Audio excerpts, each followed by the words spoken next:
This is one that I know that probably has messed a lot of us up going inside beauty supply stores or the hair care aisle or even shopping online. Okay, I get a lot of requests from ladies asking me or telling me that they bought this specific name brand shampoo online. Can I take a look at it and tell them if it works, if it will work for their hair or if it's good? Okay. The thing we need to invest in is understanding how to read ingredient labels. You just need to understand a few simple things. And so I want to teach you that really quick.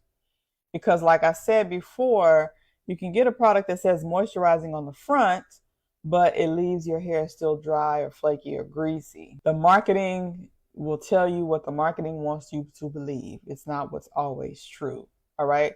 So I want you to learn how to flip that bottle over and read those labels because the ingredients matter. So now that you understand that you can simplify your routine based on your porosity, I want you to um, understand that your moisture is going to start with the right ingredients. It doesn't matter how expensive or how cheap a product is, it's only going to be as good as the first 5 to 7 ingredients, okay? Because that's going to tell you everything you need to know about that product. So when you're looking at that pretty bottle of cream or leave-in conditioner, or you seeing that um, post on Facebook where somebody is showing you how pretty their hair is because they've used this new cream or gel, the first thing you need to say to yourself is, what's in it? What's in that? What and if somebody's trying to sell you something online, like there's a lot of small businesses, no shade to small businesses. You should be able to ask the owners those questions. So what's in it? Or what's the first few ingredients? Or what's the effective ingredients in it? And you're not trying to steal their formula or their formulation, but they should be able to give you at least, a few ingredients that's really their signature ingredients or what's really expected to help you with the growth or the moisture or whatever it is your goal is, right? So you don't just read the promise, you read the recipe. The promise is on the front, the recipe is on the back. The recipe is going to tell you exactly what you need to know. The ingredient types that you need to be aware of are these. And so you may want to write these down, okay? The first one is your humectants. Okay, these are your hydration heroes. These actually pull water from your environment or from the air into the hair from your products. Okay, so these are things like glycerin, aloe vera, honey, panthenol, sorbitol, and sodium PCA. There's more, but these are the main ones that you will probably likely see in most products. So we want these because they're good for leave-ins, hydration mists, curl refreshers, okay? And these are especially good in humid environments. And you definitely want humectants. Those are going to work in your favor. If you're in a super dry climate, then you want to stay away from humectants because they can actually pull the water out of your hair, okay? So if you're living in a humid area, use that to your advantage and purchase some, look for ingredients with humectants. The second one is emollients. So these provide softness and slip. They make your hair feel smooth and soft, and they help with detangling and combing.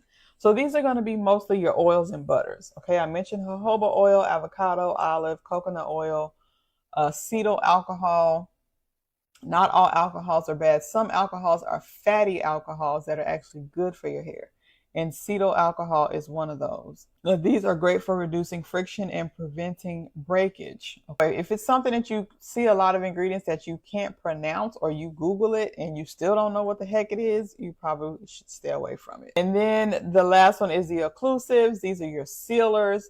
These are going to be your ingredients that trap the hydration in by forming a barrier. The next one is what to watch out for. Okay, so there are some ingredients that we don't want too much of. Now, we can't avoid these because they're going to be in most of the ingredients that we find, but we don't want to have an overload of these, okay? Because they can also mess with your moisture. So we talked about alcohols. There's good alcohols and there's bad ones. The ones that are bad because they tend to dry your hair out, okay?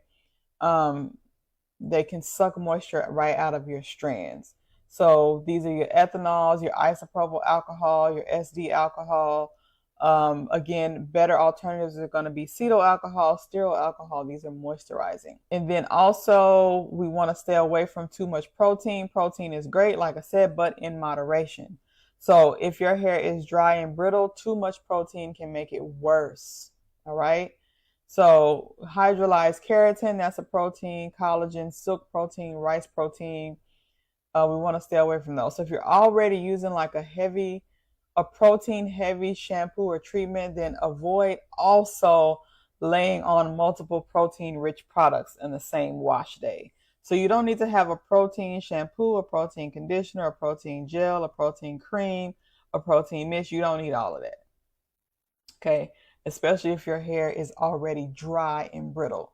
Protein is just going to make it worse. Also, I know we love a good fragrance, but too much fragrance or synthetic fragrances can be irritating and dry your hair out. Okay. Most of the fragrances are made from synthetic chemicals or synthetic ingredients or chemicals. Those are not always good for your hair. And of course, too much silicone. Silicones are good, but again, in moderation. And if you're using a lot of silicone, or you know that you have products that are silicone heavy, then you'll need to use a clarifying shampoo or clarifying rinse to remove that buildup. So again, flip it over and read the label. Get in the habit of reading the label. The first few times you do it, it may seem overwhelming. It might be like, what in the heck is Kendra talking about? I don't understand none of these ingredients. Take out your phone, Google it. Matter of fact, don't even go to the store and do that.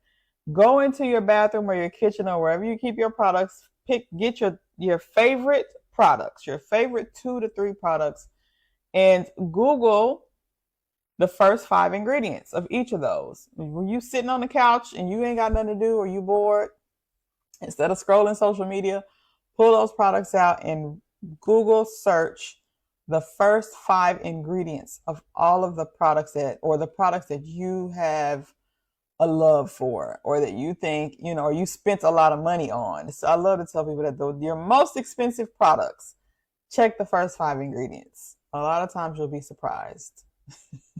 If the label says that it's moisturizing, but it doesn't show you how it's moisturizing, then put it back. It's probably not moisturizing. If it says it's moisturizing on the label, but then the ingredients don't show any water, put it back. It's not moisturizing. If it says it's a hydrating formula, but the first few ingredients are alcohols and silicones, put it back. You should always start water first. Your hair doesn't need marketing, it needs moisture, especially if you're dealing with dryness. Now, somebody that's not dealing with dryness or doesn't have this issue, this conversation is probably not as relevant to them. To watch the full video, click the link below.